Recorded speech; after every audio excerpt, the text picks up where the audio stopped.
Namaskar everyone, this is Anju and you are watching Growth. So in today's video, we will going to cover the unit use of multimedia in education, that is शिक्षा में multimedia का उपयोग for B.Ed ID, and we will going to cover all the topics listed here in both languages English and Hindi. So let's start. Firstly, we'll discuss the meaning, nature, definition, and approaches of multimedia. So, what multimedia is? It refers to the use of various forms of content such as text, images, sound, video, and animations delivered through different technologies like computers, projectors, and online platforms, right? कि multiple media हम यहाँ पर use कर रहे हैं एक content को deliver करने के लिए, right? It enables educators to present educational content in multiple formats, making learning more interactive and appealing for students. Like a history teacher might use a PowerPoint presentation with images, video clips of historical events and background music to provide a rich and engaging learning experience, right? एक तो हम आपको सीधा बता रहे कि भाई history में ऐसे ऐसे होता था, और एक हम आपको बिल्कुल एक सीन दिखा रहे हैं प्रॉपर, उसके साउंड इफेक्ट्स डाल के पूरी एक हिस्टोरिकल क्लिप्स दिखा रहे हैं, वहाँ पर इमेजेस हैं, वीडियोस हैं, बैकग्राउंड म्यूजिक है, तो वो आपको एक ज़्यादा एनरिच एक्सपीरियंस वहाँ पर देगा. तो मल्टीमीडिया का अर्थ क्या है, उसकी प्रकृति क्या है, परिभाषा, दृष्टिकोण, ये सब हमें देखना है. तो मल्टीमीडिया क्या होता है कि भाई एक ही कंटेंट को मैं आपको मल्टीपल तरीके से पढ़ा रही हूँ, ठीक है? जो भी आपकी ज़रूरत है कि आपको देखकर पढ़ना अच्छा लगे तो आपको दिखाए जाने वाला कंटेंट मिल रहा है, ठीक है? सुनकर आपको समझ में आता है तो आपको ऑडिटरी कंटेंट यहाँ पर मिल रहा है, राइट? जैसे कि आपको इतिहास का कोई चीज़ दिखानी है तो एक तो मैं आपको ऐसे पढ़ाऊँ, ठीक है? या मैं आपको एक पूरा प्रोजेक्टर से एक पूरी वीडियो क्लिप दिखाऊँ जिसमें प्रॉपर साउंड्स हो, पूरी अच्छी इमेजेस हो, तो आप उस चीज़ को जो है ज़्यादा अच्छे तरीके से वहाँ पर समझ पाओगे मीडिया की हेल्प से, राइट? तो डेफिनेशन क्या देंगे हम मीडिया की? Multimedia in education is integration of several forms of media, like, ठीक है? कुछ जो मल्टीपल फॉर्म्स हैं उनको इंक्लूड करते हैं, जैसे text, images, audio, video and animation to create an enhance and more interactive learning experience. It supports both teachers and students in the process of learning by presenting information in diverse formats, thereby catering to different learning styles and needs, right? Like कोई biology का teacher है, ठीक है? उसको कोई animation जो है explain कर रही फोटोसिंथेसिस, तो वो हम बच्चे को डायरेक्टली नहीं दिखा सकते कि भाई ये प्लांट आप देखो कैसे इसमें फोटोसिंथेसिस हो रही है, लेकिन हम क्या कर सकते हैं, पूरा एक कॉम्प्रिहेंसिव मल्टी सेंसरी अप्रोच उसके लिए यहाँ पर यूज़ कर सकते हैं कि भाई प्रॉपर एक्सप्लेनेशन करेंगे, ठीक है? एनिमेटेड वे में हम करके दिखाएंगे कि भाई कैसे फोटोसिंथेसिस की प्रोसेस प्रॉपरली उस प्लांट में यहाँ पर हो रही है. तो डेफिनेशन क्या है मल्टीमीडिया की? शिक्षा में मल्टीमीडिया पाठ, चित्र, ऑडियो, वीडियो और एनिमेशन सहित मीडिया के कई रूपों का एकीकरण है, राइट? मल्टीपल मतलब एक से ज़्यादा, तो उनका एकीकरण करते हैं ताकि एक जानकारी को हम अच्छे तरीके से वहाँ पर बच्चों को बता सकें. जैसे कि जो हमारा प्रकाश संश्लेषण होता है पेट में, ठीक है, पेड़ पौधों में, तो आपको एक प्लांट दिखा दिया तो उसमें आप नहीं समझ पाओगे ना कि कैसे होता है, लेकिन अब अगर आपको वो एनिमेटेड तरीके से दिखाया जाए कि भाई CO2 है वो कैसे जा रही है, ऑक्सीजन कैसे बाहर आ रही है, ठीक है, प्रोसेस क्या हो रही है, क्या क्या केमिकल चेंजेस हो रहे हैं, तो अगर आपको एनिमेटेड तरीके से, पिक्टोरियल वे से, वीडियो वे के तरीके से सिखाया जाएगा तो आप उसको ज़्यादा अच्छे तरीके से सीख पाओगे. तो मल्टीमीडिया यहाँ पर आपकी हेल्प करेगा. नेक्स्ट है हमारा nature of multimedia in education, right? तो इंटरेक्टिविटी इंप्रूव करता है कि भाई जो भी मटेरियल है वो ज़्यादा इंटरेक्टिव तरीके से हमें प्रेजेंट किया जा रहा है तो अच्छे तरीके से हम उसको समझेंगे, ठीक है? बच्चों का पार्टिसिपेशन वहाँ पर ज़्यादा अच्छा होगा. मल्टी सेंसरी लर्निंग होगी कि हमारी जो मल्टीपल सेंसेस है वो वहाँ पर इन्वॉल्व, राइट? कि हम सुन भी रहे किसी चीज़ को, देख भी रहे, और sometime we can even touch, right? कि कोई जो एक्सपेरिमेंट हम परफॉर्म कर रहे हैं. Then engagement and motivation. So the use of multimedia increases student motivation by presenting content in an appealing and entertaining format, right? कि भाई एक अपीलिंग और एंटरटेनिंग फॉर्मेट में वो कंटेंट देते तो बच्चे की एंगेजमेंट अच्छी रहेगी, ठीक है? बच्चे इंटरेस्ट लेकर उस चीज़ को पढ़ेंगे, उनके अंदर मोटिवेशन यहाँ पर डेवलप होगा. तो शिक्षा में मल्टीमीडिया की प्रकृति क्या है कि अंतरक्रियाशीलता है इसमें, ठीक है? कि बच्चे सक्रिय रूप से इसके साथ जुड़ेंगे और एक इंटरेक्टिव सिमुलेशन क्विज या गेम के माध्यम से उस चीज़ को अच्छे तरीके से वो सीख पाएंगे, ठीक है? उस सामग्री से वो जुड़कर उस चीज़ को समझ पाएंगे यहाँ पर. देन बहुसंवेदी शिक्षण होता है कि दृश्य, ध्वनि और पाठ सभी को शामिल करके हम मल्टीपल तरीके से उस चीज़ को सीख रहे हैं, राइट? एक तो आप केवल पढ़ रहे हो, उसके साथ साथ अगर आपको ये चीज़ें दिखाई भी जाएँ, ठीक है, सुनाई भी जाए, तो आप उस चीज़ को अच्छे तरीके से यहाँ पर समझ पाओगे. देन संलग्नता और प्रेरणा. तो मल्टीमीडिया का उपयोग आकर्षक और मनोरंजक प्रारूप में एक सामग्री के रूप में जो छात्र की प्रेरणा उसको बढ़ाता है, ठीक है? कि बच्चा मोटिवेटेड होगा कि वाह भाई मजा आएगा, ठीक है, आज मैं ये फोटोसिंथेसिस की मान लो, ठीक है, ये देखूंगा कि कैसे होती है, और एक आपको बताया जाए कि भाई ऐसे बस डायरेक्टली आपको हम पढ़ा रहे हैं, ठीक है? तो उनकी रुचि यहाँ पर बढ़ेगी, उनकी प्रेरणा यहाँ पर बढ़ेगी. Then support various learning style, right, तो मल्टीपल वेज में सिखाता है, तो जो भी वेरियस लर्निंग स्टाइल्स है उनको ये सपोर्ट करेगा। फ्लेक्सिबिलिटी और एक्सेसिबिलिटी होती है, राइट, कि जो भी हमारी मल्टीपल मीडिया है, इसको हम अपने कंप्यूटर से, टैबलेट से, मोबाइल फ़ोन से, तो ये फ्लेक्सिबल होते हैं कि उनके ज़रिए भी हम इन चीज़ों से सीख सकते हैं। Making learning flexible and accessible specially in online और blended learning environments. Then approaches क्या है यहाँ पर मल्टीमीडिया को यूज़ करने की? First is our presentation approach, right, कि हम जो मल्टीमीडिया टूल्स हैं उनसे कोई शो कर रहे हैं कि हम प्रेजेंट करें अपनी इन्फॉर्मेशन को। सो teachers can integrate text, images, charts and videos into a cohesive presentation, right, कि हम प्रेजेंटेशन देकर बच्चों को अपना कंटेंट यहाँ पर रिप्रेजेंट कर रहे हैं। तो विभिन्न शिक्षण शैलियों का समर्थन करता है यहाँ पर, जो मल्टीपल मीडिया की आप देखकर सीखने वाले बच्चे हैं तो वो भी सीख जाएंगे, सुनकर सीखने वाले वो भी सीख जाएंगे, ठीक है। लचीलापन और पहुंच को बढ़ाता है, राइट, कि फ्लेक्सिबिलिटी, मान लो कोई डिसेबिलिटी वाला बच्चा है तो वो घर पर जैसे मोबाइल फ़ोन में या टैबलेट में हम उसको इंटरेक्टिव लेक्चर्स यहाँ पर प्रोवाइड कर सकते हैं, वो सीख सकता है। अब देखते हैं कि भाई मल्टीपल जो मीडिया है इसका उपयोग करके हम कैसे इसका जो उपयोग कर सकते हैं। तो फर्स्टली ये हो जाएगा हमारा प्रस्तुति दृष्टिकोण, कि हम अपना जो है कुछ प्रस्तुत करके दिखा रहे हैं, ठीक है, बच्चों को, कि भाई एक स्लाइड शो बनाया मैंने पावर पॉइंट पर, उसमें मैंने वीडियोस डाली, ठीक है, चित्र डाले, चार्ट डाले, और अच्छे तरीके से वो मटेरियल आपको रिप्रेजेंट कर रही हूँ, right, instead of like reading. Then interactive approach होती है। So this approach focuses on students engagement through interactive multimedia, right, कि भाई बच्चे इंटरेक्ट यहाँ पर कर रहे हैं, उनसे क्वेश्चनिंग हो रही है, क्विज हम यहाँ पर ले सकते हैं, ठीक है, डायरेक्टली या इनडायरेक्टली बच्चे यहाँ पर पार्टिसिपेट करते हैं।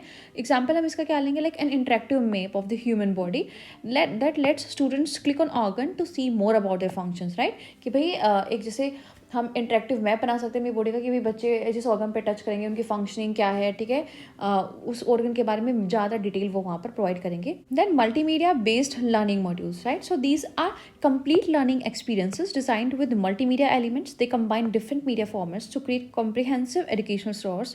So this modules can used in e-learning platforms और classroom, right, कि जो भी हमारी लर्निंग है उसमें मल्टीपल मीडियाज देके एक कॉम्प्रिहेंसिव एजुकेशनल रिसोर्स हम यहाँ पर क्रिएट उसकी हेल्प से कर सकते हैं। तो इंटरेक्टिव दृष्टिकोण होता है कि भाई बच्चे इसमें अच्छे तरीके से इंटरेक्ट करते हैं, लाइक जैसे कोई बॉडी का ही एक मानचित्र, हम अपने शरीर का मानचित्र बना सकते हैं, कि भाई बच्चे जैसे हार्ट के ऊपर उन्होंने क्लिक किया तो हार्ट की इन्फॉर्मेशन दे रही, ठीक है, हार्ट कैसे काम करता है उसके बारे में एक डिटेल इन्फॉर्मेशन वो वहाँ पर क्रिएट करेंगे। तो ये हमारी जो है मल्टीमीडिया की हेल्प से ही हम इसको कर सकते हैं।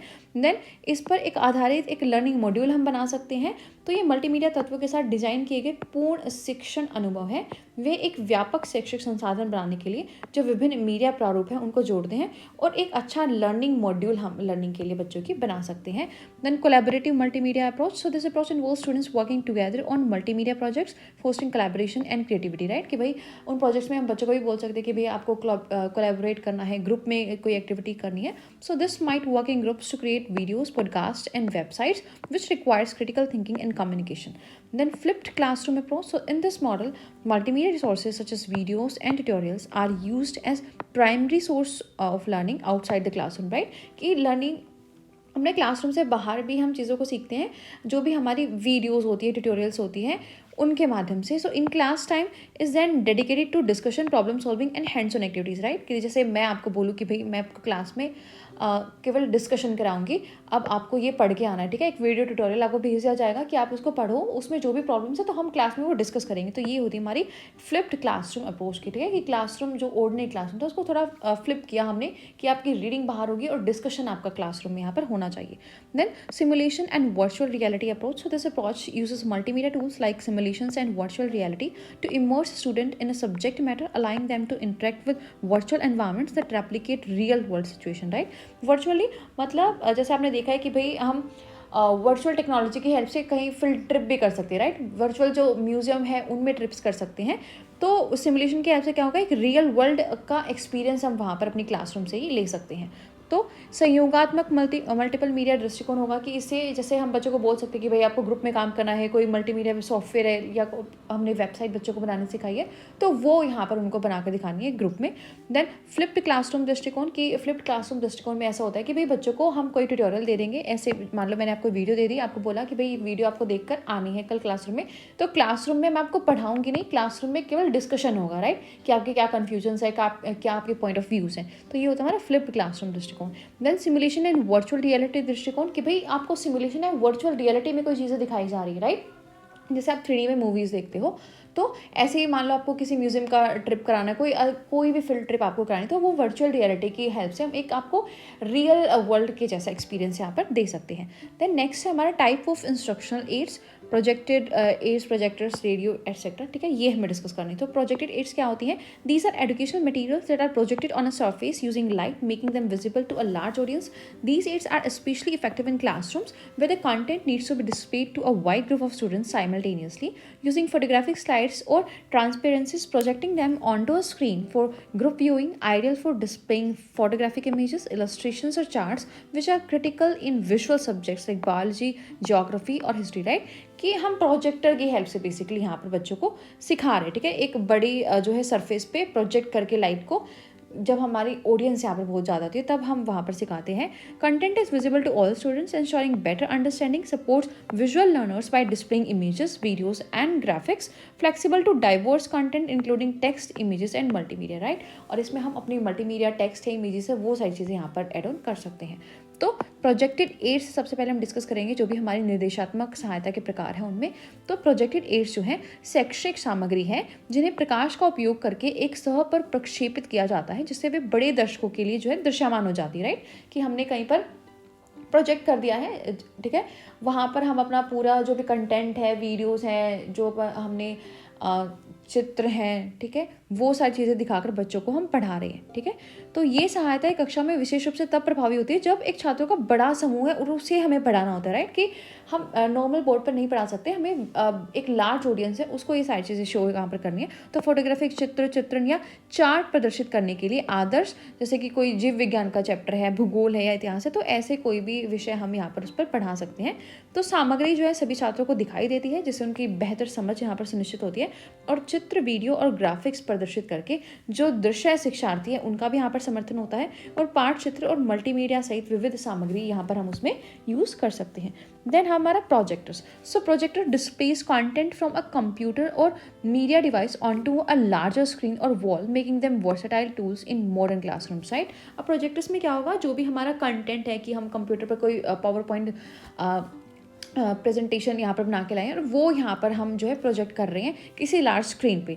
लाइक अब हम देखेंगे type of projector. So first is our LCD projector, हमारा liquid crystal display. So these projectors offer clear, bright and vibrant images, often used for multimedia presentations, displaying slides, videos और interactive web content, right. तो LCD projectors का हम वहाँ पर use करते हैं. And then DLP projectors जो हमारे डिजिटल लाइट प्रोसेसिंग होते हैं, तो इनमें भी high quality visuals, sharp images और वाइब्रेंट कलर्स हमें मिलते हैं. ऑफन यूज फॉर वीडियोस और animation because of these higher image quality, right. कि हमें कोई मान लो बेसिक कोई हमें PDF है या कोई प्रोजेक्ट प्रेजेंटेशन शो करनी तो हम LCD का यूज़ करेंगे, लेकिन जब हमारी एनिमेशन ज़्यादा है, वीडियोस ज़्यादा है, तो हम DLP प्रोजेक्टर का वहाँ पर यूज़ कर सकते हैं. Interactive projectors. So these projectors allows the projection of content and enable the user to interact with it directly on the screen, such as writing और क्लिकिंग, राइट. कि मैं आपको जैसे आप समझ सकते हो कि मैंने कंटेंट ही प्रोजेक्ट किया और मैं आपको डायरेक्टली क्लिक करके चीज़ों को, ठीक है, अंडरलाइन करके यहाँ पर समझा सकती हूँ, ठीक है. सच एज राइटिंग और clicking, making them ideal for classroom interaction and collaboration, right. कि बच्चे कंफ्यूज नहीं होंगे, आपको पता है कि भाई हाँ मैं ये पॉइंट यहाँ पर पढ़ा रही हूँ. Then allowing for easy presentation of multimedia content onto a larger group, highly interactive for digital learning environments and supports multiple media formats from text to videos, right. तो प्रोजेक्टर क्या होता है? Projector computer या media device की बड़ी screen या दीवार पर सामग्री प्रदर्शित करते हैं जिससे कि वो आधुनिक कक्षाओं में एक बहुमुखी उपकरण यहाँ पर बन जाते हैं. तो प्रोजेक्ट के प्रकार क्या होते हैं प्रोजेक्टर के यहाँ पर? एक तो होता है LCD. इसमें हमारे जो है प्रोजेक्ट है वो स्पष्ट होता है, उज्ज्वल होता है, जीवंत चित्र यहाँ पर प्रदान करता है जिनका उपयोग है हम अक्सर मल्टीमीडिया प्रस्तुति, स्लाइड है, कोई वीडियो है या कोई इंटरेक्टिव वेब सामग्री है तो वो देने के लिए यूज़ करते हैं, ठीक है. लेकिन अगर हमारी जो कंटेंट है उसमें एनिमेशन ज़्यादा है, वीडियोज़ ज़्यादा है, तो यहाँ पर हम DLP प्रोजेक्टर का यूज़ करेंगे क्योंकि इसमें उससे भी थोड़ा ज़्यादा उच्च गुणवत्ता वाले दृश्य और तेज छवियाँ यहाँ पर होती है कि हमारी वीडियोग्राफी जो है वो बिल्कुल क्लियर हमें यहाँ पर दिखाई देती है, ठीक है. तो इंटरेक्टिव प्रोजेक्टर होते हैं, तो ये प्रोजेक्टर सामग्री के प्रक्षेपण की अनुमति देती है. मान लो मैंने कंटेंट प्रोजेक्टर पर लगाया है तो मैं क्या करूँगी, आपको प्रक्षेपण की अनुमति मिलेगी कि हाँ भाई मुझे ये आपको अंडरलाइन करके दिखाना, तो आपको दिख रखा है, ठीक है, कि मैंने ये अंडरलाइन किया है, यहाँ पर मुझे कुछ इमेजेस आपको ड्रॉ करके दिखाने, तो वो मैं कर सकती हूँ, ठीक है. Then radio. So radio broadcasts audio content and is widely used for delivering educational content, especially in remote areas or where where there is limited access to other technological resource, right. Radio का आपको पता ही है कि भाई large audience को जब news वगैरह होगी या कोई भी एजुकेशनल कंटेंट है उसको ब्रॉडकास्ट करने के लिए इसका यूज़ किया जाता है। जैसे कोई एजुकेशन प्रोग्राम हो गया, so teacher can use radio to broadcast lessons, lectures, discussions on various subject like math, science, history, ठीक है। तो यहाँ पर इसको एजुकेशनल वे में टीचर्स भी यूज़ कर सकते हैं। And then language learning, so radio can be use to teach pronunciation, conversation and comprehension skill, right, कि उसको सुन करके भाई कोई वर्ड कैसे प्रोनाउंस किया जाता है, ठीक है, क्या क्या जो कॉन्वर्सेशन स्किल्स है वो बच्चे को यहाँ पर आते हैं, specially in language classes. So it provides access to educational content in remote और अंडर सर्व्ड एरियाज, राइट, कि जहाँ पर इंटरनेट की फैसिलिटी नहीं है, अंडर सर्व्ड एरियाज, तो वहाँ पर रेडियो के यूज़ से बच्चे यहाँ पर इन्फॉर्मेशन कलेक्ट कर सकते हैं। Helps develop listening skills and language comprehension and can be assist flexibly by students any time and anywhere, right. तो रेडियो क्या है? रेडियो एक ऑडियो सामग्री को प्रसारित करता है। इसका एक व्यापक रूप से शैक्षिक सामग्री जो है वितरित करने के लिए इसका उपयोग किया जाता है, खास करके दूर दराज के क्षेत्र जहाँ पर इंटरनेट वगैरह नहीं होता, स्पेशली वहाँ पर रेडियो यूज़ होता है, ठीक है। तो इसको हम अपने शैक्षिक कार्यक्रम के लिए भी यूज़ कर सकते हैं कि भाई हम अपना कोई भी लाइक गणित का, विज्ञान का, इतिहास का कोई भी चैप्टर यहाँ पर ब्रॉडकास्ट कर सकते हैं, ठीक है, जिससे उन विशेष क्षेत्रों में जो बच्चे रहते हैं जहाँ पर इंटरनेट नहीं है, बिजली नहीं है, तो वो भी इन चीज़ों को यहाँ पर सुन सकते हैं, ठीक है। नेक्स्ट, जबकि उसमें ऑडियो की बात हो रही है तो वहाँ से भाषा बच्चा अच्छे तरीके से सीख सकता है, ठीक है। जो उसके श्रवण कौशल है या भाषा समझ है उसको विकसित करने में भी ये चीज़ें यहाँ पर मदद करती हैं। Then tape recorders. So tape recorders or digital audio recorders are devices used to record or playback sound. They are valuable in education for preserving audio-based content and provide a resource for repeated listening, right? कि tape recorders क्या होगा कि मैं अपनी voice को record करके, मान लो मैं आपको ये चैप्टर पढ़ा रही हूँ तो अपनी वॉइस को रिकॉर्ड करके मैं उसको जो है यहाँ पर सेव कर लूँगी, ठीक है, कि कहीं पर मुझे आगे ऑडियो बेस्ड कंटेंट किसी बच्चे को प्रोवाइड करना हो या रिपीटेड लिसनिंग आपको करनी है तो वहाँ पर आपको वो मटेरियल जो है प्रोवाइड हम करा सकते हैं। सो इससे हमारी लैंग्वेज लर्निंग अच्छी हो सकती है और स्टूडेंट की सेल्फ असेसमेंट भी हो सकती है, राइट, कि उसको अपने परफॉर्मेंस का देखना है कि भाई कैसे वो बोल रहा है, कैसे उसके आइडियाज़ रिफ्लेक्ट हो रहे हैं। So supports language acquisition and aural communication skills, provide opportunities for self directed learning and helps with revision and reinforcement of content, right, कि मैं उसको मल्टीपल टाइम सुनूंगी तो मेरी रिवीजन भी हो जाएगी और कंटेंट की रीइंफोर्समेंट जो है अच्छे तरीके से कर पाऊंगी। तो टेप रिकॉर्डर क्या है कि भाई अपनी ध्वनि को रिकॉर्ड करना और उसको चलाने के लिए हम उसको बाद में सेव कर देते हैं, राइट। तो ये एक ऑडियो आधारित सामग्री है कि भाई मैं जैसे आपको ये वीडियो कंटेंट दे रही हूँ तो इसकी ऑडियो के मैं भी सेव भी कर सकती हूँ कि भाई आपको कि फ्यूचर में मुझे ऑडियो फॉर्मेट किसी को देना हो तो मैं उसको ये ऑडियो यहाँ से प्रोवाइड कर सकती हूँ, उससे उसका पूरा जो यूनिट है यहाँ से कवर हो जाएगा, ठीक है। तो इससे भाषा हम अच्छे से सीख पाते हैं और छात्र अपना खुद का भी जो है मूल्यांकन यहाँ पर कर पाते हैं कि जैसे मैंने रिकॉर्डिंग की उसके बाद मैं सुनूंगी कि हाँ भाई मैं अच्छे से बोल रही हूँ, समझ में आ रही है बोली हुई चीज़ें या नहीं आ रही, तो स्वनिर्देशित सीखने के अवसर भी प्रदान करती है और सामग्री के संशोधन और सुदृढ़ीकरण में भी मदद करती है, ठीक है, कि एक बार सुनकर जब मैं दूसरी बार इन चीज़ों को सुनती हूँ, राइट, इंस्टेड ऑफ रीडिंग, तो मैं ज़्यादा अच्छे तरीके से इसको समझ पाऊंगी। Then television. So television is a widely used tool that provides both visual and auditory input to enhance learning, especially for subjects that benefit from real world examples or visually, right, कि specially जो चीज़ें हम देख कर सुनकर multiple technology की help से सीखते हैं तो टेलीविज़न वहाँ पर एक जो है अच्छा रोल प्ले करता है। लाइक एजुकेशनल टीवी प्रोग्राम्स हो गए जो स्पेशली एजुकेशन के लिए यहाँ पर डिज़ाइन होते हैं। फॉर एग्जांपल जो हिस्ट्री के, साइंस के, कोई भी कल्चरल स्टडीज़ के प्रोग्राम यहाँ पर हमारे टेलीविज़न पर आते हैं जो इनके जो रेलेवेंस है, हमारे टॉपिक्स हैं इन सब्जेक्ट से रिलेटेड, उनको एक कंपाइल वे में रिप्रेजेंट करते हैं। देन कोई डॉक्यूमेंट्रीज़ और फिल्म्स है, ठीक है, जो रियल वर्ल्ड के एग्जाम्पल्स हैं उनको एक थ्योरेटिकल कंसेप्ट के साथ साथ रियल लाइफ सिनेरियोज के साथ शो किया जा रहा है, कोई डॉक्यूमेंट्रीज है, कोई फिल्म के वे से, तो उनको हम अच्छे से समझ पाएंगे। और विजुअल एंड ऑडिटरी लर्निंग दोनों ही तरह से हो रही है, ठीक है। तो जब भी हमारी मल्टी सेंसरी लर्निंग होती है तो वो ज़्यादा इफेक्टिव हमारी होती है। Make abstract concepts easier to understand through visual representation, right, कि जो भी एब्स्ट्रैक्ट कंसेप्ट है अब उनको हम देख कर चीज़ों को समझ पा रहे हैं। Engage students with high quality real world examples and documentaries and supports auditory and visual learning styles. तो टेलीविज़न क्या है?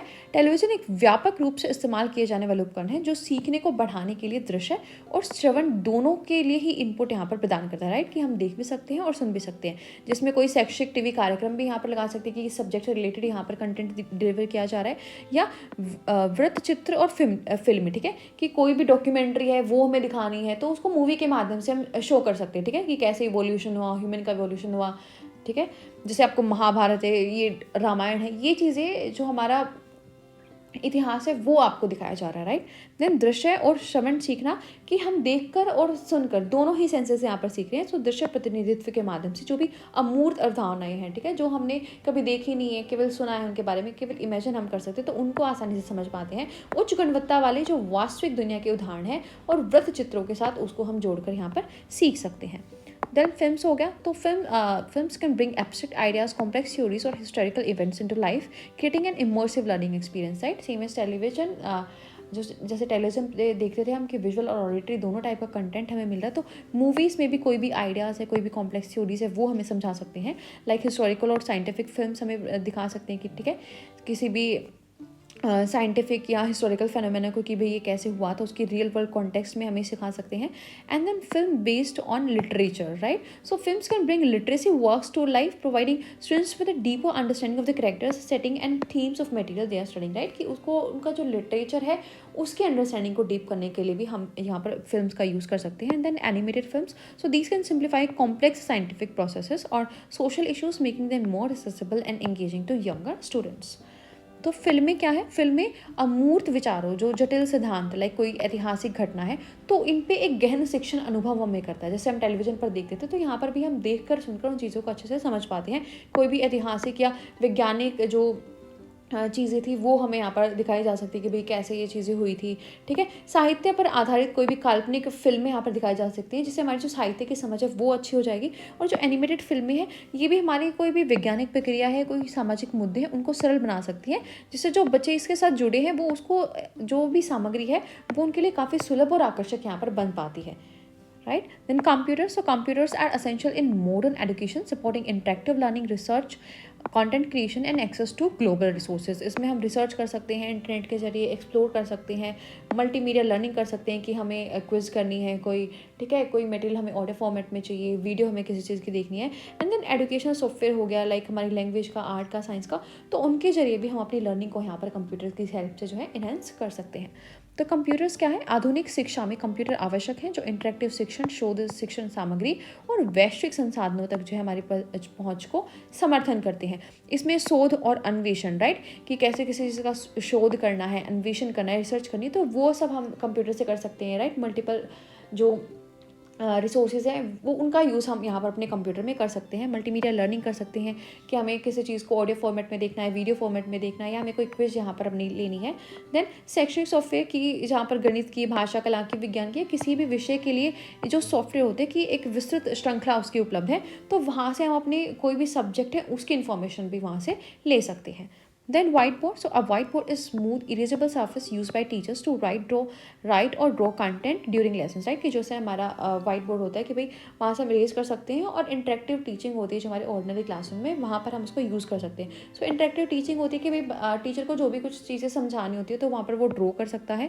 और कोलैबोरेटिव लर्निंग होती है कि भाई बच्चों को भी हम इन्वाइट कर सकते हैं कि भाई कोई प्रॉब्लम मैंने बोर्ड पर लिख दी कि आपको इसको सोल्व करके दिखाना है, तो ये इंटरेक्टिव होता है। और क्लियर और ऑर्गेनाइज प्रेजेंटेशन भी मटेरियल की देता है, राइट। इंस्टीड ऑफ लाइक आप रीड कर रहे हो अपना कंप्यूटर नोटबुक्स के थ्रू, ठीक है, तो आपको कोई चीज़ समझ नहीं आ रही तो वो आप वाइट बोर्ड की हेल्प से जो है टीचर आपको समझा सकता है। तो वाइट बोर्ड क्या है, ये एक चिकनी और मिटने वाली सतह होती है जिसका उपयोग जो है शिक्षक पाठ के दौरान सामग्रिक चित्र को लिखने के लिए या कुछ भी बनाने के लिए वहाँ पर जो है यूज़ करता है। तो इंटरेक्टिव शिक्षण देता है कि भाई हम मान लो कोई चैप्टर पढ़ रहे हैं, आपको कोई कन्फ्यूज़न है, ठीक है, तो मैं वहाँ पर आपको ड्रॉ करके उसको लिख कर क्या चीज़ें हैं वो आपको समझा सकती हूँ। साथ ही साथ सहयोगी शिक्षण भी ये देती है कि मान लो कोई प्रॉब्लम मैंने सोल्व करी है या कोई प्रॉब्लम मैंने क्वेश्चन बोर्ड पर लिख दिया है, तो मैं आपको बुलाकर भी बोल सकती हूँ कि भाई आपको ये प्रॉब्लम सोल्व करनी है, तो जो भी सामग्री है वो स्पष्ट और एक व्यवस्थित तरीके से मैं आपको प्रस्तुत कर सकती हूँ, राइट। एक तो ऐसा हो कि भाई कोई ब्लैक बोर्ड या वाइट बोर्ड है ही नहीं हमारे पास और हम केवल क्या कर रहे हैं, आपको ऐसे पढ़ा रहे हैं, ठीक है, तो वो चीज़ आपको समझ नहीं आएगी। लेकिन अगर आपको मैं चीज़ वहाँ पर वाइट बोर्ड पर लिख कर या उसको ड्रॉ करके समझाऊंगी तो आप उन चीज़ों को अच्छे से वहाँ पर समझ पाओगे। नेक्स्ट है हमारा स्मार्ट बोर्ड। तो स्मार्ट बोर्ड क्या है, इसमें जो है टीचर्स यहाँ पर डायरेक्टली और इनडायरेक्टली जो डिजिटल टूल्स हैं, ठीक है, कि कैसे कट करना है, क्रॉप करना है, कौन सी इमेज हमें सेलेक्ट करनी है, कोई वीडियो दिखानी है, कोई स्लाइड शो दिखाना है, तो वो चीज़ें यहाँ पर हम यूज़ कर सकते हैं। इंटरेक्टिव लेसन्स होते हैं। So smart board to display digital content, engage student in interactive lessons and facilitate real time collaboration. Multimedia का इंटीग्रेशन जैसे हमने बताया कि वो कर सकते हैं कि वीडियोज़ हम यूज़ कर सकते हैं, ठीक है, स्मार्ट बोर्ड पर इमेजेस या कोई एजुकेशनल ऐप्स है तो वो हम डायरेक्ट यहाँ पर यूज़ कर सकते हैं। And assessment tool, so teacher can conduct quizzes and service directly on the smart board allowing for immediate feedback, तो वो भी हम डायरेक्टली यहाँ पर क्रिएट कर सकते हैं। तो स्मार्ट बोर्ड क्या है? स्मार्ट बोर्ड हमारे डिजिटल वाइट बोर्ड होते हैं जिन पर हमें जो डिजिटल टूल्स हैं उनके साथ भी हमें एक्सेस मिलती है, राइट, कि जो भी इंटरेक्टिव पार्ट है वो हम दे सकते हैं उसमें शामिल करके, जो वास्तविक समय जैसा हम जो है बच्चों के एक्सपीरियंस दे सकते हैं। मल्टीमीडिया एकीकरण की कोई भी वीडियो दिखानी है, कोई भी इमेज दिखानी है, तो वो हम वहाँ पर अपने स्मार्ट बोर्ड पर शो कर सकते हैं। मूल्यांकन के उपकरण भी यहाँ पर हम दे सकते हैं, ठीक है, कि कोई मैंने क्विज कर दिया, कोई सर्वेक्षण लेना है, तो उस पर भी हमें जो हमारा स्मार्ट बोर्ड होता है वहाँ पर तत्काल प्रतिक्रिया हमें मिल जाती है। और विभिन्न मल्टीमीडिया प्रारूपों में और इंटरेक्टिव टूल का जो हमारा जो स्मार्ट बोर्ड है ये समर्थन करता है। Then e-flashcards. So e-flashcards are digital versions of traditional flashcards, often used to quick memorization of facts, vocabulary and concept, right?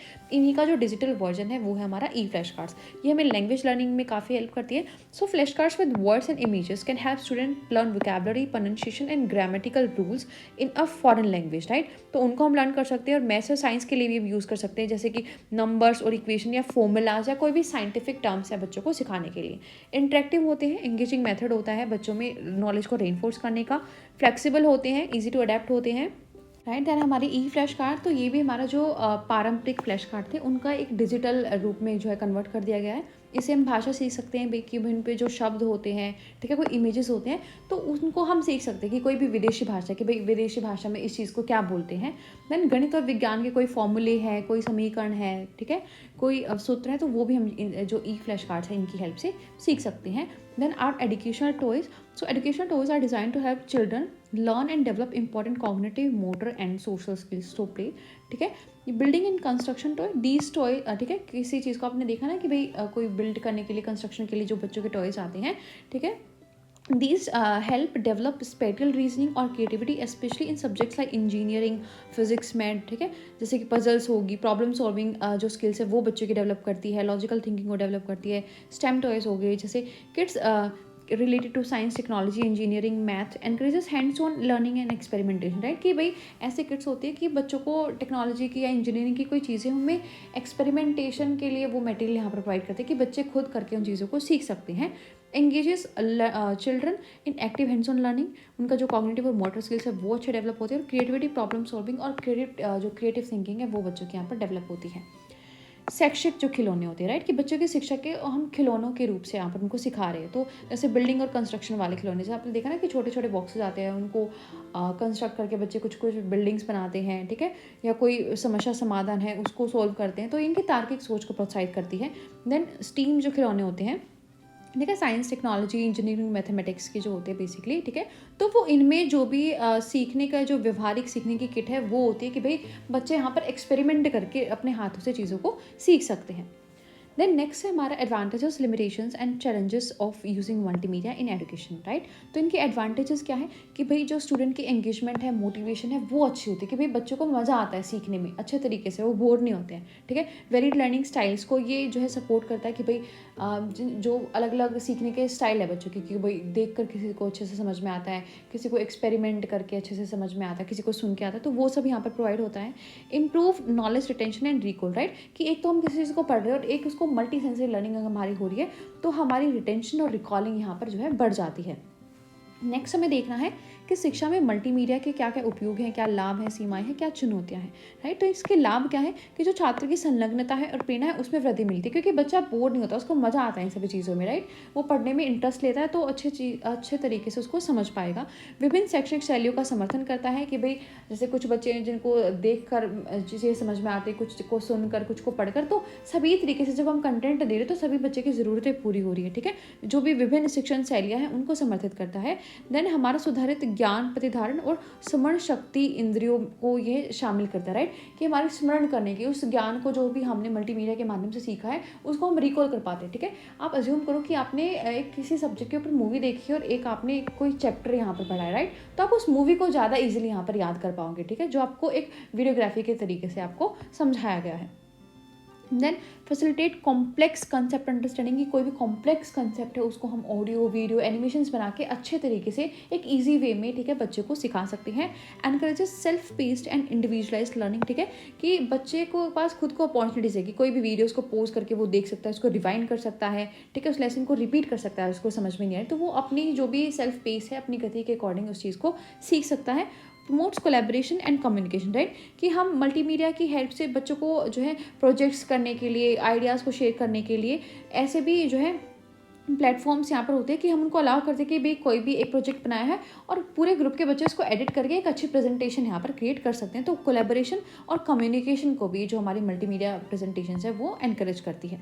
तो जटिल अवधारणा को समझने में ऐसा है कि कोई भी जटिल अवधारणा है, राइट, कि हमारा सोलर सिस्टम कैसे काम करता है, जो हमारा पौधे होते हैं उनमें प्रकाश संश्लेषण की प्रक्रिया कैसी होती है, ठीक है, तो वो हमें नहीं समझ में आएगी। लेकिन अगर हम मल्टीमीडिया की हेल्प से उसको किसी एक मूवी की हेल्प से या वर्चुअल रियलिटी के तरीके से हम बच्चों को सिखाएंगे तो वो उनको याद यहाँ पर रहेगी। बच्चे खुद की गति से और व्यक्तिगत सीखने को प्रोत्साहित कर सकते हैं, ठीक है, कि कोई वीडियो बच्चे के पास है तो वो उसको पोस्ट कर सकता है, उसको दोबारा देख सकता है, ठीक है, उसको रिपीटेड टाइम पर देख सकता है, ठीक है, तो वो उसकी खुद की गति कि भाई उसको कितनी देर में समझ में आ रहा है, उसको दोबारा वो चीज़ें सुननी है, तो वो उसकी स्वगति से बच्चा उस चीज़ को सीख सकता है। और साथ ही साथ संयोग और संचार में बढ़ावा मिलता है कि भाई जो भी इंटरेक्टिव यहाँ पर हमारी मल्टीमीडिया है उसमें हम बच्चों को एक साथ कोलैबोरेटिवली काम करने के लिए भी बोल सकते हैं, जिससे उनका जो संचार और सहयोग की भावना है वो वहाँ पर डेवलप होगी, ठीक है। ग्लोबल एक्सेस बच्चों को मिलती है कि भाई ग्लोबली जो कंटेंट अवेलेबल है उसको वो एक्सेस कर सकते हैं, शेयर कर सकते हैं, अपनी जो डिजिटल लिटरेसी स्किल्स हैं उनको यहाँ पर इंप्रूव कर सकते हैं, राइट। तो जो वैश्विक पहुंच और संसाधन साझा करना है वो यहाँ पर बच्चे कर सकते हैं।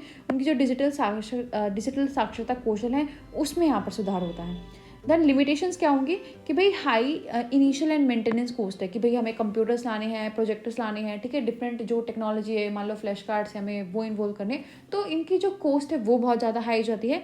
Access disparities and digital divide, right, कि भाई ऐसा है कि सभी बच्चे जो है जो भी डिजिटल डिवाइस है, मान लो मैंने आपको डिजिटली काम कराया, मैं घर पे बोल रही हूँ कि भाई मैं आपको आपके कंप्यूटर पे सेंड कर दूंगी, राइट, लेकिन कुछ बच्चे ऐसे भी होंगे कि भाई वो अफोर्ड नहीं कर पा रहे हैं, उनके घर पे डिजिटल डिवाइस नहीं है, तो इससे जो डिस्पैरिटीज़ है और डिजिटल डिवाइड यहाँ पर जो है क्रिएट हो सकता है, राइट। तो अब इनका उपयोग में सीमाएं क्या है कि भाई उच्च आरंभिक और रखरखाव लागत, ठीक है, कि उनको यूज़ करना, उनके रखरखाव वो बहुत महंगा यहाँ पर हो जाता है। और पहुंच असमानता और डिजिटल विभाजन हो सकता है कि नहीं है, हमें नहीं पता भाई कि सभी बच्चों के घर पर कंप्यूटर्स हैं, लैपटॉप्स हैं या नहीं है, राइट। अगर मैंने कोई कंटेंट पढ़ा दिया और मैं बोल दूँ कि भाई आपका असाइनमेंट मैं आपको सेंड कर दूँगी आपकी ईमेल पे, लेकिन जिन बच्चों के पास कंप्यूटर या लैपटॉप्स नहीं होंगे तो वो कैसे करेंगे, राइट। तो एक डिजिटल विभाजन ये क्रिएट कर सकती है। देन टेक्निकल इश्यूज यहाँ पर आ सकते हैं, तो हम ऐसा नहीं कि इनके भरोसे ही बिल्कुल इन्हीं के ऊपर रिलायबल रह सकते हैं, ठीक है। पोटेंशियल डिस्ट्रैक्शंस और ओवर सिमुलेशन, राइट, डिस्ट्रैक्शन यहाँ पर हो सकती है कि हम जैसे आपने देखा यूट्यूब पे आपका पढ़ने का कंटेंट है लेकिन वहाँ पर मूवीज़ हैं, ठीक है, कार्टून्स हैं, एनिमेशन है, तो आपका मन कुछ भी यहाँ पर देखने को कर सकता है, तो आप डिस्ट्रैक्टेड बहुत जल्दी यहाँ पर हो सकते हो, ठीक है। तो तकनीकी मुद्दे और विश्वसनीयता वो आपको देखनी पड़ेगी, ठीक है, कि भाई आप बिल्कुल इसके ऊपर नहीं निर्भर हो सकते। मान लो लास्ट टाइम पर आपका जो लैपटॉप है वो ख़राब हो जाए, ठीक है, कोई तकनीकी उसमें यहाँ पर इशू आ जाए, ठीक है। देन संभावित विकर्षण और अति उत्तेजना, ठीक है, विकर्षण होता है, मान लो जैसे आपका यूट्यूब है, आपके पास पढ़ने को इनफ मटेरियल, लेकिन यूट्यूब पर आपका मूवी है, सॉन्ग्स हैं, ठीक है, कार्टून्स हैं, तो आपका मन कोई भी चीज़ वहाँ पर देखने को कर सकता है, राइट। तो आप डिस्ट्रैक्ट भी यहाँ पर बहुत ईजिली हो सकती हो। Then possibility of information overload, ठीक है, कि आपको एक ही इन्फॉर्मेशन इतने तरीके से दिखाई जा रही है तो इन्फॉर्मेशन ओवरलोड हो जाएगी, मल्टीपल आइडियाज़ यहाँ पर आपके क्लैश कर सकते हैं। Limited face to face interaction होगा, राइट, कि आपने मुझे नहीं देखा, मैंने आपको नहीं देखा, कोई इंटरेक्शन हमारा नहीं है टीचर और स्टूडेंट का, जैसे हमारा ऑर्डिनरी क्लासरूम में होता है, ठीक है, कि भाई टीचर को पता होता है कि इस बच्चे को किस तरीके से समझ में आ रहा है या कैसे समझाना है, तो वो फेस टू फेस इंटरेक्शन जो है हमारा वो लिमिटेड यहाँ पर होता है, राइट।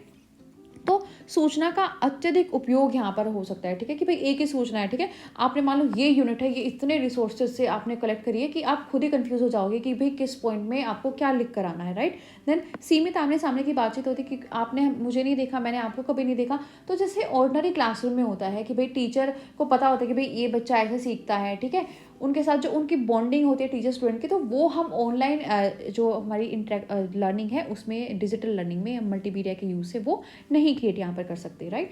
देन चैलेंजेस क्या है कि डिजिटल लिटरेसी और टीचर ट्रेनिंग यहाँ पर होनी चाहिए। ऐसा नहीं कि भाई आप बगैर ट्रेनिंग के आपके पास कोई डिजिटल लिटरेसी नहीं है तो आप इनको यूज़ नहीं कर सकते, ठीक है, तो उनके लिए आपको यहाँ पर इनको अप्रोप्रिएटली यूज़ करना आना चाहिए।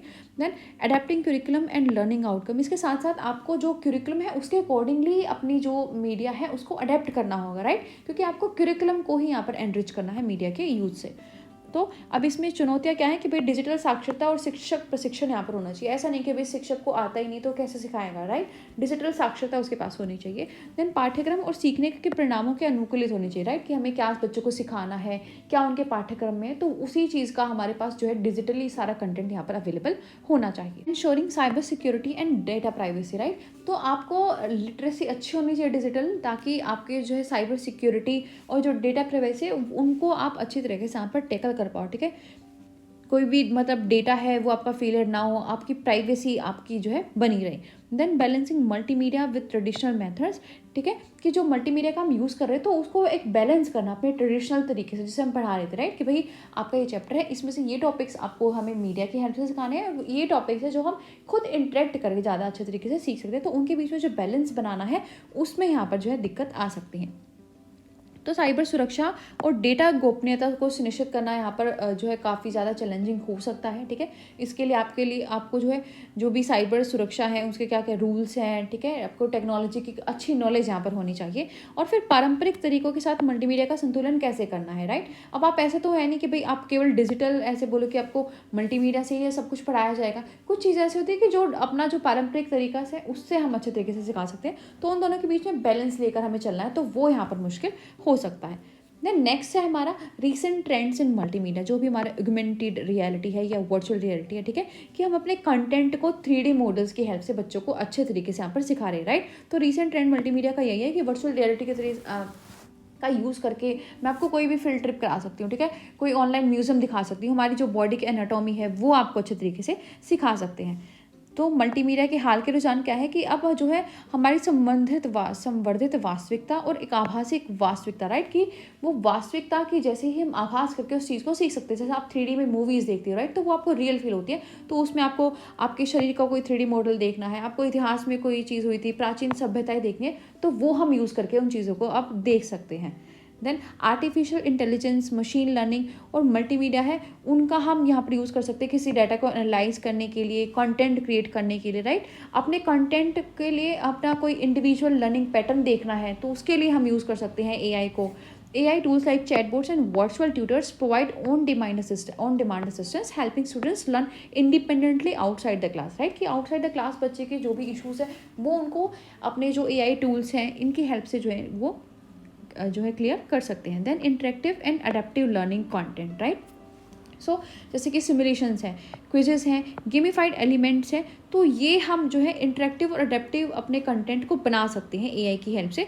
फॉर इंस्टेंस लाइक जो अडेप्टिव E-लर्निंग प्लेटफॉर्म्स हो गए, कोई भी स्पेसिफिक लेसन है, ठीक है, उसमें हम अगर अपनी क्विज क्रिएट करेंगे हमारी परफॉर्मेंस के अकॉर्डिंगली, वो जो AI टेक्नोलॉजी है वो हमें बता सकती है कि भाई कौन सा पॉइंट आपका अच्छा है, कहाँ पर आप लैग कर रहे हो, ठीक है, कहाँ पर आपको ज़्यादा सपोर्ट की नीड है, ठीक है, तो वो एक इंटरेक्टिव जो है हमें इंटरेक्टिव फीडबैक यहाँ पर हम बोल सकते हैं वो हमें प्रोवाइड करती है। तो मल्टीमीडिया और आर्टिफिशियल इंटेलिजेंस या मशीन लर्निंग उसका यूज़ काफ़ी ज़्यादा हो गया है, ठीक है, कि भाई हमें कोई व्यक्तिगत सामग्री देखने के भी मेरा इंटरेस्ट ऐसे है या कोई मुझे प्रतिक्रिया चाहिए तो मैं AI की हेल्प वहाँ से ले सकती हूँ, राइट। वो ऑन डिमांड हमें यहाँ पर सहायता प्रदान करेंगे, जिससे हम क्लास के बाहर भी, ठीक है, कि क्लास में टीचर से तो पूछते ही थे, लेकिन क्लास के बाहर जाकर भी कोई डाउट है तो वो हम वहाँ से अपना क्लियर कर सकते हैं। देन इंटरेक्टिव और अनुकूली शिक्षण सामग्री हमें मिलती है, ठीक है, कि हमें दिखाई भी जा रही है, ठीक है, उसको गेमिफाइड कर दिया, हमें उसकी क्विज भी मिल रही है, तो उसको अच्छे तरीके से उस कंटेंट को हम यहाँ पर सीख पाते हैं। Then live streaming and webinars, तो जो लाइव स्ट्रीमिंग लेक्चर्स है, वेबिनार्स है, तो उसमें हम रियल टाइम इंटरेक्ट कर सकते हैं वर्ल्ड के। मान लो मुझे कोई प्रोफेसर अच्छा लगता है तो उसका वेबिनार है, उसका कोई लेक्चर अटेंड करके मैं बिल्कुल एक वर्चुअली उसके क्लासरूम को अटेंड करके अपना रियल टाइम इंटरेक्शन वहाँ पर कर सकती हूँ, right. Then use of virtual assistant and chatbots, right, कि कोई भी क्वेरीज है उनका आंसर करना है, कोई सपोर्ट करना है, किसी कंटेंट में मुझे गो थ्रू करना है, तो उसके लिए मैं वर्चुअल असिस्टेंट या चैटबॉट्स की यहाँ पर हेल्प ले सकती हूँ। तो लाइव स्ट्रीमिंग और वेबिनार के लिए हम इसको यूज़ कर सकते हैं। लाइक कोई भी वेबिनार हो रहा है उसको मुझे ज्वाइन करना है, मान लो कोई दूसरी कंट्री में मेरा प्रोफेसर है, ठीक है, उससे मुझे इंटरेक्ट करना है, तो वो मैं यहाँ पर अपना मल्टीमीडिया की हेल्प से कर सकती हूँ। देन वर्चुअल असिस्टेंट और चैटबॉट, तो इनका भी उपयोग हम कर सकते हैं। जैसे कि वर्चुअल असिस्टेंट और चैटबॉट ऑन डिमांड सहायता यहाँ पर प्रदान करते हैं। कोई भी प्रश्न उसका उत्तर देना है, छात्रों को सामग्री के माध्यम से कोई मार्गदर्शन कराना है, तो इनका यूज़ हम कर सकते हैं। और विशेष रूप से जो ऑनलाइन शिक्षण वातावरण है, यहाँ पर ये बहुत ज़्यादा यूज़ होते हैं, जहाँ पर जो छात्र है वो पारंपरिक स्कूल के घंटों से बाहर तत्काल उत्तरों की आवश्यकता होती है, राइट, कि उनको इमीडिएटली कोई आंसर यहाँ पर चाहिए होता है। देन इम्प्लीकेशंस यहाँ रहेंगे यहाँ पर इनकी टीचिंग लर्निंग पर, जो इंगेजमेंट है, मोटिवेशन है, वो इंक्रीज होगा, क्योंकि बच्चे बोर नहीं हो रहे, बच्चे अच्छे तरीके से इंटरेस्ट लेकर चीज़ों को सीख रहे हैं, उनकी नॉलेज रिटेंशन है, रिकॉल है, वो यहाँ पर बढ़ेगी, राइट। क्योंकि मैंने ऐसे बिल्कुल पढ़ा नहीं, मैंने उसको एक बिल्कुल मूवी के फॉर्मेट में देखा है, एक्सपेरिमेंट करके जब चीज़ों को सीखा है, तो उनको रिटेंशन, उनकी रिकॉलिंग की कैपेबिलिटी यहाँ पर बच्चों की बढ़ जाती है, राइट। तो शिक्षण अधिगम में जो मल्टीमीडिया, इसके क्या निहितार्थ है, क्या अच्छी चीज़ें हुई कि हमारी सहभागिता बढ़ती है, हमारी प्रेरणा बढ़ती है, बच्चे यहाँ पर बोर नहीं होते और अच्छे तरीके से चीज़ों को सीखते हैं, उनकी समझ यहाँ पर अच्छी हो जाती है। देन उनकी जो ज्ञान प्रतिधारण और स्मरण है, ठीक है, कि उस चीज़ को याद रखना उनके लिए ईजी हो जाता है, राइट, क्योंकि उन्होंने केवल पढ़ा नहीं है, उन्होंने उस चीज़ को एक मूवी के फॉर्मेट में देखा है, खुद एक्सपेरिमेंट करके चीज़ों को सीखा है, तो वो उनका जो स्मरण शक्ति है उसमें भी यहाँ पर सुधार होता है। Catering to diverse learning style, जो बच्चों के डाइवर्स लर्निंग स्टाइल से उनके अकॉर्डिंग को मटेरियल मिल जाता है और सभी की नीड्स यहाँ पर फुलफिल हो रही है। सिंप्लीफिकेशन ऑफ कॉम्प्लेक्स कंसेप्ट, कोई भी कॉम्प्लेक्स कंसेप्ट है, लाइक, ठीक है, कोई भी हिस्ट्री का इवेंट दिखाना है, ठीक है, कोई साइंस का हमें कोई जहाँ पर कंसेप्ट बच्चों को दिखाना, तो 3D मॉडल की हेल्प से हम बच्चों को काफ़ी अच्छे तरीके से यहाँ पर दिखा सकते हैं, उसको सिंपल बनाकर। तो विविध शिक्षण शैलियों को पूरा कर सकते हैं, ठीक है, कि जो भी बच्चों की अलग अलग शिक्षण शैलियाँ थी उनको हम मल्टीमीडिया कंटेंट से उनकी हेल्प कर सकते हैं। कोई भी जटिल अवधारणाएं थी, ठीक है, उसको 3D में हम कन्वर्ट करके उसको सरल कर सकते हैं, ठीक है, कि हमें हिस्ट्री में देखना था कि भाई कैसे कैसे हुआ है, हमें सोलर सिस्टम के बारे में देखना है, हमें फोटोसिंथेसिस के बारे में देखना है, तो एक 3D में बिल्कुल मूवी के तरह से हम देख सकते हैं कि भाई क्या क्या प्रोसेसेस यहाँ पर जो है हो रही हैं। देन सेल्फ पेस्ड लर्निंग को प्रमोट करता है कि भाई अपनी इच्छा के अकॉर्डिंग मैं देख सकती हूँ, अपनी गति के अकॉर्डिंग, कि भाई मुझे जल्दी जल्दी देखना है, मुझे बिल्कुल स्लो करके देखना है, ठीक है, मुझे रिवाइंड करना है, पीछे का मैं भूल गई हूँ, मुझे 2-3 बार इस चीज़ को रिपीट करके देखना है। Then development of critical digital skill, जो भी हमारे क्रिटिकल डिजिटल स्किल्स है, कि टेक्नोलॉजी को कैसे नेविगेट करना है, जो डिजिटल इन्फॉर्मेशन है उसको कैसे एनालाइज करना है, राइट, कि कौन सी हमारी इन्फॉर्मेशन काम की है, कौन सी इन्फॉर्मेशन नहीं है, तो वो स्किल्स हमारे अंदर डेवलप होते हैं। तो स्वगति से सीखने को बढ़ावा मिलता है, ठीक है, कि भाई मैंने आपको वीडियो प्रोवाइड कर दी, इसके बाद आपकी चॉइस है, आप इसको 2x की स्पीड में दे रहे हो, 1.5 की में देख रहे हो, या आप इसको और भी स्लो करके देख रहे हो, राइट। तो स्वगति से सीखने को बढ़ावा देता है। महत्वपूर्ण डिजिटल जो कौशल है, ठीक है, कि आपको टेक्नोलॉजी का यूज़ कैसे करना, टेक्नोलॉजी पर आपको बहुत सारी इन्फॉर्मेशन मिलेगी गूगल पर, इंटरनेट पर, राइट, आपको देखना कि भाई कौन सी इन्फॉर्मेशन सही है, कौन सी इन्फॉर्मेशन गलत है, राइट, तो वो जो कौशल है वो आपके अंदर विकसित होंगे।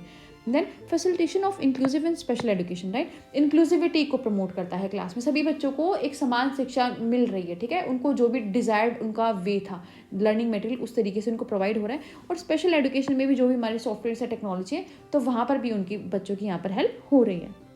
तो समावेशी और विशेष शिक्षा की सुविधा हम मल्टीमीडिया की हेल्प से दे पा रहे हैं, भाई, कि जिस भी बच्चे को जिस तरीके से कंटेंट चाहिए था उसी फॉर्मेट में हम उसको कंटेंट दे रहे हैं, ठीक है, तो जो भी उसकी ज़रूरतें थी बच्चे की यहाँ पर वो पूरी हम मल्टीमीडिया की हेल्प से कर सकते हैं। So we are done with the unit, and if you like our content, you can subscribe to our channel for more tutorials related to B.Ed special education and special educator teacher as well. So see you in the next video. Till then, namaskar.